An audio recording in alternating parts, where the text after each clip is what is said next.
Ikaw ba ay gustong yumaman pero tatamad-tamad naman at gustong papetiks-petiks lang?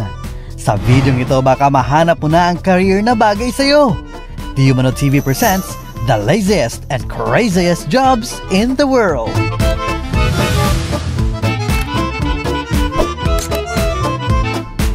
Number 10.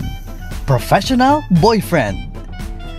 Dahil sa lumalalang problema noon sa depresyon at kalungkutan, lalo na ng mga kababaihan sa bansang Japan, naisipan ng ilang mga kumpanya na mag-alok ng boyfriend for rent, kung saan pwedeng umupa ng lalaki ang isang babae at magpanggap na kanyang boyfriend sa loob ng ilang oras. Pwede mo siyang utusan kahit na ano, samahan ka sa isang romantic date o kaya bigyan ka ng sorpresa. Pero syempre, ikaw ang gagastos ng lahat. Ipinaliwanag naman ng mga kumpanyang nag-aalok ng ganitong serbisyo na hindi ito prostitusyon dahil holding hands at yakap lang ang pwede. Sa presyong 10,000 to 15,000 pesos sa 6 na oras na serbisyo, abay, isang buwang sweldo na yan dito sa Pilipinas.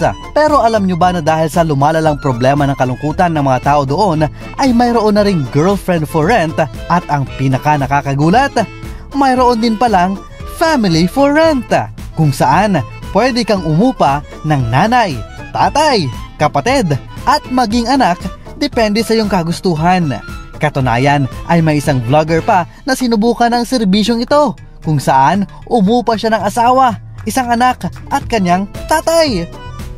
Kaya kung buong pamilya mo ang walang trabaho dito sa Pinas, abay, tara let's na sa Japan! Number 9. Professional Pusher.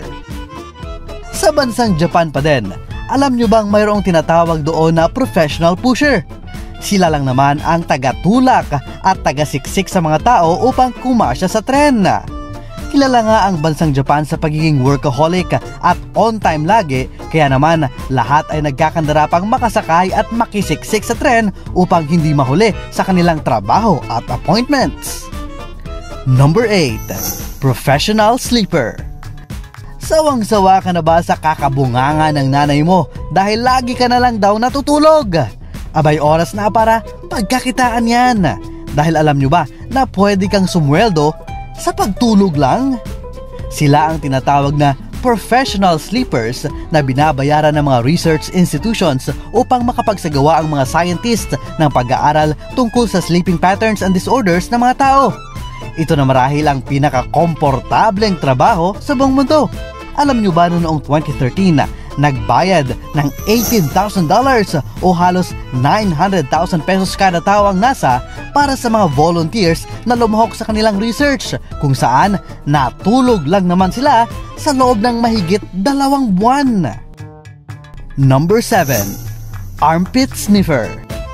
Hindi mo marahil ma-enjoy ang trabahong ito, pero pwede na rin ang pag-amoy ng kilikili o pagiging armpit sniffer. Ginagawa ito upang malaman kung gaano nga ba kaepektibo ang isang deodorant at para masigurong kalidad ang kanilang produkto.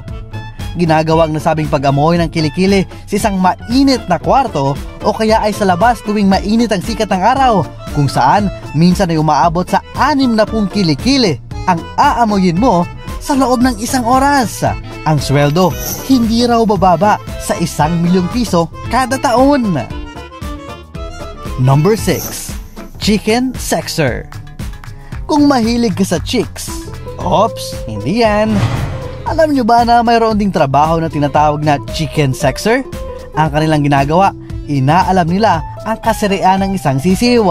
Pero alam nyo ba na kapag eksperto ka na rito, pwede kang sumweldo nang aabot sa 250,000 pesos kada buwan.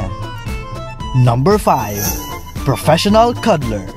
Kung mayroong boyfriend, girlfriend, and family for rent sa Japan, meron ding tinatawag na professional cuddler. Long distance relationship pa kamo at namimiss mo na ang iyong kasintahan. Hindi yan problema sa Japan dahil pwede kang magbayad ng isang tao upang i-cuddle o yakapin ka hanggang sa iyong pagtulog. Pero paalala lang, hanggang cuddle lang, kaibigan. Number 4. Pet Food Taster. Lagi mo bang inaagawan ng pagkain ng alaga niyong aso? Nako, mag-apply ka na lang kaya dito. ang pet food taster o taga-tikim ng mga pet foods. Ito ay para masiguro ang kalidad ng kanilang produkto mula sa lasa hanggang sa mga nutritional values nito. Kung nag-aalangan ka, abay nasa 2 to 5 million pesos lang naman kada taon ang kanilang sinisweldo. Number 3. Professional mourner. Masama bang ugali mo at nag-aalala kang wala man lang pupunta sa lamay mo kapag namatay ka na? Worry no more! Dahil pwedeng-pwede kang mag-hire ng isang professional mourner kung saan hindi lang sila basta-basta dadalo, kundi iiyakan ka pa ng todo. Nagkalat na nga siguro ang masamang tao sa mundo dahil ang serbisyong ito ay nagkalat na rin worldwide. Nakakalungkot lang dahil hindi mo rin naman makikita kung gaano sila kagaling sa kanilang performance. Number 2. Full-time Netflix viewer. Ito na siguro ang pinakamagandang trabaho na maiisip mo. Literal na Netflix and chill dahil binabayaran kanila habang pinapanood mo ang kanilang palabas. Ang trabaho ng isang Netflix viewer o kilala ring Netflix tagger ay panoorin ang mga pelikula sa kanilang platform bago pa man ito maging available sa publiko. Kinakailangan mo lamang i-assign sa tamang tag ang isang programa, kung ito ba ay comedy, romance o action at iba pa upang madaling mahanap ng mga manonood. Ang sweldo? Umaabot lang naman sa mahigit 300,000 pesos kada buwan. Makapag-apply nga para Netflix and chill. Number 1. Professional fart smeller. Yup, you've heard it right kapatid. Fart smeller, as in taga-amoy ng utot. Pero ito hindi gaya sa mga larawang napapanood mo. Ito ay ginagawa naman sa mga laboratorio ng mga Chinese researchers sa pagpapalawak ng kanilang kaalaman sa alternative medicine. Ayon kasi sa kanilang pag-aaral, ang amoy ng iyong utot ay maaaring magamit upang matukoy ang iyong karamdaman. Katunayan ay mayroon din silang pagsusuri na makakapagpatunay na maaari mong malaman ang personalidad ng isang tao sa pamamagitan ng kanyang amoy o body odor. Yan ang sinasabing malayo pa lang, naaamoy mo na ang baho ng ugali. Ang isang professional fart smeller sa China ay kumikita lang naman ng 2 hanggang 3 milyong piso kada taon. Makapag-practice na nga. Teka, ano kaya sa 10 mga kakaibang trabaho na ating nabanggit ang pinaka nagustuhan mo? At kung mag-a-apply ka ngayon, saan ka kaya pinaka-qualified? Comment down below!